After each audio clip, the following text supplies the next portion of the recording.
So the first thing I want to start with is delinquencies, when you're late in your payment. Because that's a leading indicator for what bad things are going to happen in the future.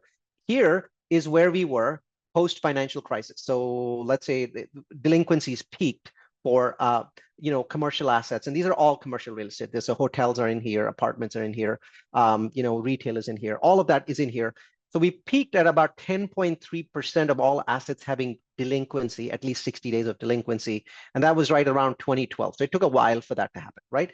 So here we're ticking up. So this number obviously was extremely low. We're at 4.7%, but keep in mind, this is lower than 2014, 2015, 2016, 2017.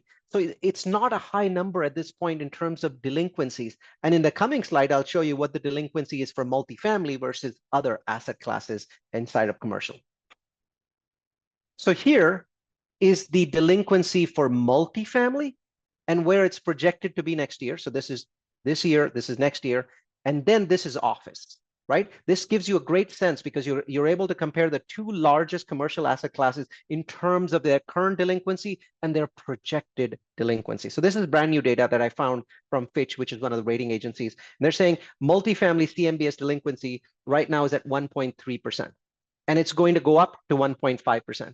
Remember, on the last slide, in 2012, we were at 10% delinquency. So is it ticking up? Sure, 1.3 to 1.5, but that's a very small increase. Now, let's take a look at another asset class in commercial, office. We're already 6 times higher than this number, already 6x higher.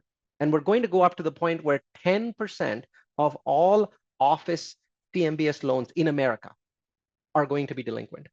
1 in 10 loans are going to be delinquent next year. That gives you a sense of how different asset classes perform differently. Now, we looked at delinquencies, right? What's the next step? Let's look at foreclosures. How many foreclosures across commercial real estate? Let's look at every type of commercial real estate and see how many foreclosures we had. These are all large assets. So we're not counting, 2 units, 4 units, 10 units. We're looking at big assets, right? So obviously here, you see a spike here. We were up to maybe 800, 900 of those assets, foreclosing. And remember, if it's a 200 unit asset, one asset is 200 units. So if there's 900 of them, you're multiplying, you're looking at 180,000 units. So it's a big deal, right? Now here, we're seeing an uptick. And here you see 2022 very low, right? So this is the pre-pandemic average. So we were at the pre-pandemic average. And then we started to tick up and we're at 635. And this number is concerning because it's clearly accelerating. It could easily cross this number here as well. And so I said, okay, I want to see what kind of assets are these that are actually getting foreclosed, right? And being sold on the county courthouse steps. And the answer is, there's no apartments.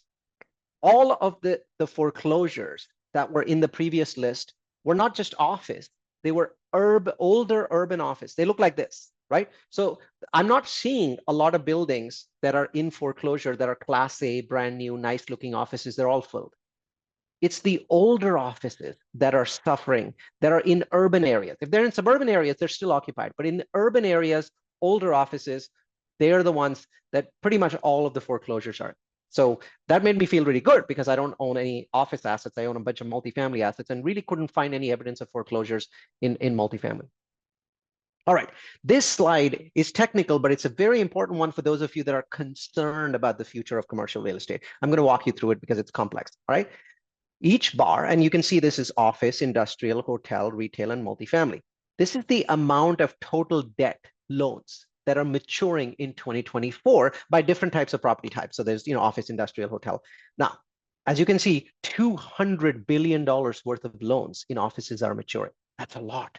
And you're like, oh my God, you showed me office is already 10% delinquents. This is really bad. This is really bad. Until you realize that this bar is made up of 2 colors, right? So the 206 is the total number, but you notice what this 89 billion is?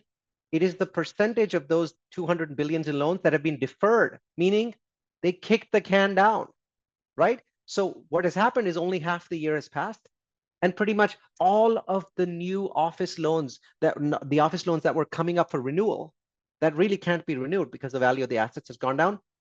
Guess what the banks are doing? They're being smart. This is the thing that they did wrong in 2009. They called all the assets back and ended up with millions of single family homes. They're not doing it. They're kicking the can down the road. I'm pretty sure by the end of the year, this 89 billion number will be pretty much the whole bar. Because anybody that has an office building right now, if they can pay their mortgage, the banks are kicking the can down the road. Very smart strategy. This is exactly what the banks should be doing. They're doing the same thing for industrial. If loans are coming due, industrial is doing quite well from an occupancy perspective. It can pay its mortgage, but you can't refinance it because the asset values have gone down. So guess again what the banks are doing. $48 billion. We kick the can down the road. Retail is doing much better than you might think, and they're $8 billion worth of those loans are being kicked down the road. Now let's look at multifamily. Biggest bar, $257 billion. That's $250 billion coming up for renewal this year. And you're like, oh my God, that's a huge amount. Multifamily values have gone down. Neal's been telling us they're down 25%. What is going to happen here? You notice only $2 billion out of $257 billion are being kicked down the road. Do you know what that means? Lenders are not afraid of taking multifamily back. What lenders are saying is, go sell your property. It's readily available. You can sell it in the market. I don't care that your investors lose money. I want you to sell your property. And if you don't sell your property, I won't kick the can down the road. I won't adjust your loans. I will just simply take the property back and I'll sell it in 30 days myself. So no lender in America is hesitating to take the keys back from multifamily. And that is an indication of how strong this asset class is. It's also bad news because like everybody else, I'd like some of my properties to get kicked down the road.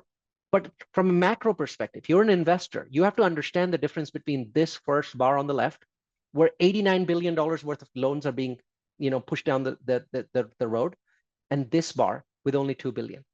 This shows the strength of the multifamily market relative to office, industrial, or hotels, where people are like, yeah, let's give you extension. For multifamily, they're saying, no, I know that I can sell it in 30 days. Just give your property back to me. And that is why there are no foreclosures. Because when a bank says, I won't kick the can down the road, finally, the general partner goes and sells the property.